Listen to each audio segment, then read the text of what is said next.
Before the sun had fully risen, the neighborhood was already in motion. Not loudly, not chaotically, but with a quiet precision that repeated itself day after day. Glass bottles of milk waited at the edge of front doors. Newspapers landed with a soft, familiar thud on porches still damp from the night air. Somewhere inside, coffee had already begun to brew. By 7 o'clock, the streets carried a rhythm. Children walked to school in small groups, their voices low, their steps unhurried. Men stepped out of their houses in pressed shirts and polished shoes, heading toward cars that started on the first turn of the key. Doors closed gently behind them, engines hummed. Then silence returned. Inside the homes, the day unfolded differently. Kitchens came alive with movement, measured, practiced, efficient. Breakfast was prepared without rush, without improvisation. Every object had its place. Every task had its time. Nothing felt uncertain. Nothing felt delayed. Life moved forward as if it had already been planned in advance. The bills would be paid, the groceries would be bought, the house would remain. The future, while unseen, felt stable, almost guaranteed. There was no constant calculation, no lingering hesitation before ordinary decisions. The structure of daily life carried its own assurance. From the outside, it looked effortless, almost natural. But what made it remarkable was not what people noticed. It was what they didn't have to think about. Everything seemed to fit, too well, precisely enough, that no one thought to question it, precisely enough, that no one thought to question it. Because behind that quiet rhythm, there was something else at work, something larger than any single household, any single street, any single morning routine. An architecture, a design that extended far beyond what could be seen from a front porch. The war had ended, but its momentum had not. Factories that once produced weapons now produced appliances, cars, entire lifestyles. The machinery of production did not slow down. It shifted direction. And as it did, it began to generate something new, stability at scale. Wages rose steadily, not in sudden leaps, but in predictable increments. Productivity increased alongside them, almost in tandem, as if both were part of the same mechanism. The more the system produced, the more it returned to those inside it. This was not accidental. The middle class was not just a result of this system, it was its foundation. Policies, industries, and infrastructure all moved in alignment to support it. Jobs were stable. Careers were linear. A single income could extend across an entire household without breaking under pressure. Growth was not abstract, it was visible, measurable, lived, and perhaps most importantly, it was shared, enough to create a sense that the system as a whole was fair. People did not feel like they were chasing stability. They felt like they were already inside it. Looking back, it can be mistaken for luck, a fortunate moment in time. But the consistency tells a different story. This was not luck. It was balance. A system calibrated just precisely enough to make prosperity feel ordinary. That balance revealed itself most clearly in one place, not in factories, not in statistics, but in the quiet decision to buy a home. For a young couple in the early 1960s, the idea was not distant. It did not belong to some undefined future or require decades of waiting. It was immediate, tangible, within reach in a way that feels almost unfamiliar today. The numbers, simple as they were, made all the difference. A typical home cost roughly 2 to 3 years of household income, not 10, not 20, 2 to 3. Which meant that with discipline, not sacrifice, a family could realistically move from renting to owning in a remarkably short time. And they did. Men in their 20s, couples just beginning their lives, sometimes even supported by a single income. They saved, planned, and stepped into ownership, not as an exception, but as an expectation. The house was modest, often small by modern standards, but it was enough. Enough to build something on, because ownership changed everything. It transformed monthly payments into long-term security. It turned effort into equity. It gave structure to the future, something solid, something that could grow quietly over time. And once that foundation was in place, everything else became easier to navigate. Looking back, it is tempting to see the house as the reward. But at the time, it functioned differently. It was not the end of the journey, it was the beginning of it. And once that foundation was secured, something else became possible. Daily life lost its weight. Not because people spent less time working, not because effort disappeared, but because the cost of simply existing did not press against every decision. A gallon of gasoline cost only a few cents. Filling an entire tank was a small, almost forgettable expense. Driving to work, to school, across town, it did not require planning. It was assumed. Inside the home, the same pattern held. Food was affordable in a way that made it feel constant, not conditional. A dozen eggs, a bottle of milk, fresh meat for dinner. These were not calculations. They were routines. The grocery bill existed, but it did not dominate thought. Even small comforts remained within easy reach. A cup of coffee, a night at the movies, a simple meal outside the house. None of it required trade-offs. None of it forced a choice between today and tomorrow. Because the structure built earlier, the balance between income and cost extended into these details, and that is where its true impact was felt, not in large purchases, but in the absence of hesitation. People did not pause before spending a few cents. They did not measure every minor decision against a shrinking budget. The mental space remained clear.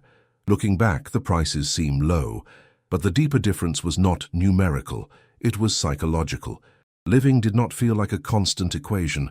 It felt already accounted for, and beyond the essentials there was something more. Comfort was not distant. It was built into the rhythm of everyday life. A new car, for example, was not an unreachable symbol. It was a realistic step forward. The price aligned with income in a way that made ownership practical, not overwhelming. Monthly payments, when they existed, occupied a manageable portion of earnings. In many cases, people avoided debt altogether, saving first, purchasing later. Nearly half of buyers paid in full. The car itself was simple, no excess, no unnecessary complexity. But it worked. It moved families across cities, opened access to jobs, connected neighborhoods that would otherwise remain distant.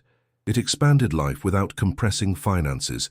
The same applied to other goods, appliances, furniture, household tools. They were designed with durability in mind. Built to last, not to be replaced. Purchased once, used for years. Ownership did not imply a cycle of constant upgrades or recurring financial pressure. Consumption existed, but it did not spiral. Because the system allowed for acquisition without instability, people did not feel trapped by what they owned. Their possessions did not demand continuous payment, maintenance, or replacement at a scale that eroded their security. Looking back, it is easy to focus on what they had. But the more revealing detail is what they didn't have. They did not carry the weight of long-term financial strain attached to every purchase. Comfort was not treated as a luxury. It was simply part of the standard.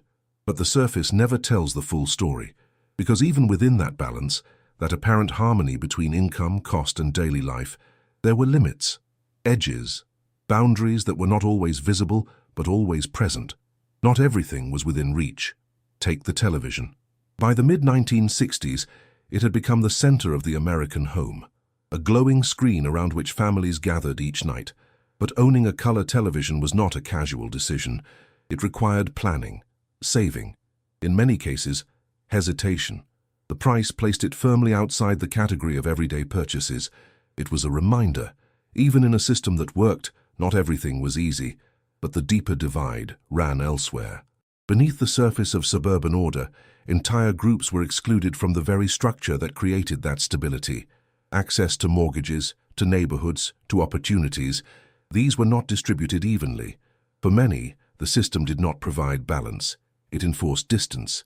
The same streets that represented security for some were unreachable for others. And yet, from a distance, the image held.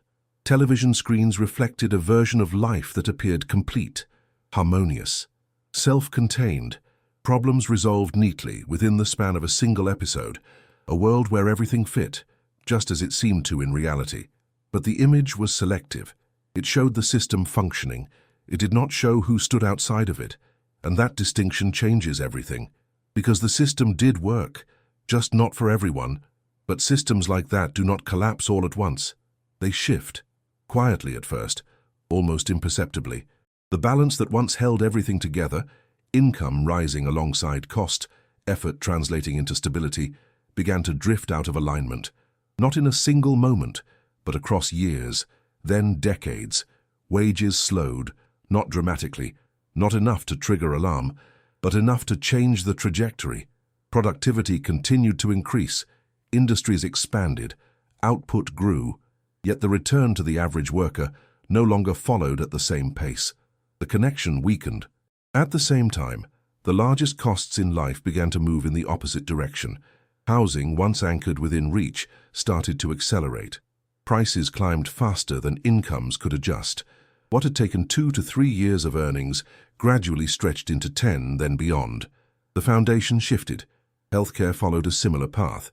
What had once been a manageable occasional expense evolved into a system of continuous, unpredictable cost. Advances brought better outcomes, but at a price that expanded year after year. Education did not remain untouched. Tuition rose steadily, then sharply, outpacing inflation, outpacing wages, outpacing the ability of families to absorb it without long-term consequences. Individually, each shift seemed manageable.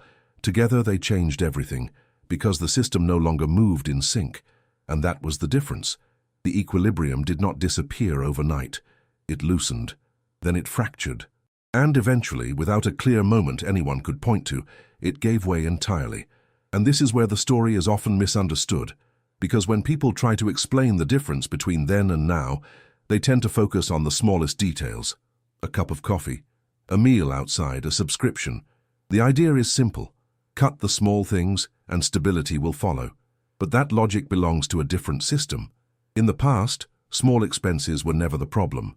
They existed within a structure that could absorb them. A coffee did not compete with rent. A night out did not interfere with long-term security. The margins were wide enough to allow for both living and building. Today, those margins are gone. The pressure does not come from the optional. It comes from the essential. Housing is no longer a step forward. It is a barrier. Healthcare is no longer occasional. It is constant. Education is no longer an investment easily made. It is a weight carried for decades. These are not flexible costs. They do not shrink with discipline. They define the limits of what is possible, and so the narrative shifts. People are told to look inward, to adjust habits, to optimize behavior, as if the outcome still depends on personal restraint. But the structure itself has changed. The balance that once made ordinary life sustainable is no longer there to support those choices. Which leads to a quiet but important realization. It was never about the coffee, because the coffee did not change. The system did.